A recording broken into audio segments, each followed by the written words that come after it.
katulong sa ibang bansa. May iba na nagsasabi na kaya tayo napadpad dito kasi wala tayong pinag-aralan. Medyo masakit sa tenga, lalo't yung nagsabi sa atin kinagtapos ng college at may trabaho sa Pinas. Pero take note, hindi lahat ng katulong dito sa ibang bansa ay walang pinag-aralan. Maraming nagtapos sa kanilang course. Manok na naman. Ito ang cooker namin. Kasi masapat ang sahod. Ang mga katulad kong OFW, hindi dapat minamaliit ng kung sino man na may magandang trabaho dyan sa Pinas. May pinag-aralan kayo, dapat alam nyo kung ano ang halaga namin sa bansa. Ano nga ba? Milyon kaming mga OFW na isa sa nagpapayaman sa bansa natin.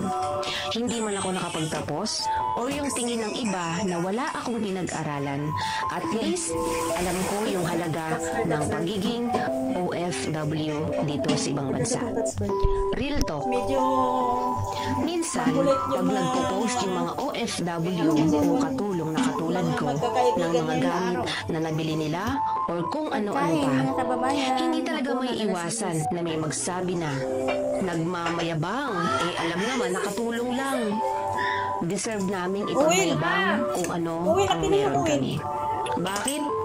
Unang-una, pinaghirapan namin yon. Pangalawa, hindi namin hiningi sa kahit na kanino yung mga bagay na pinupost. Kain na tayo mga kababayan. Ito ang buhay namin. Ayoko sa mga taong mapanghusga. May pinag-aralan ka nga, pero wala kang karapatang manghusga ng ibang tao. Dapat pag nakikita mo yung taong mas mababa sa'yo, dapat magpasalamat ka pa nga kasi andyan ka sa lugar mo at wala sa lugar namin na mga OFW na minamaliit mo. Buhay Saudi mga kababayan. It's Friday today.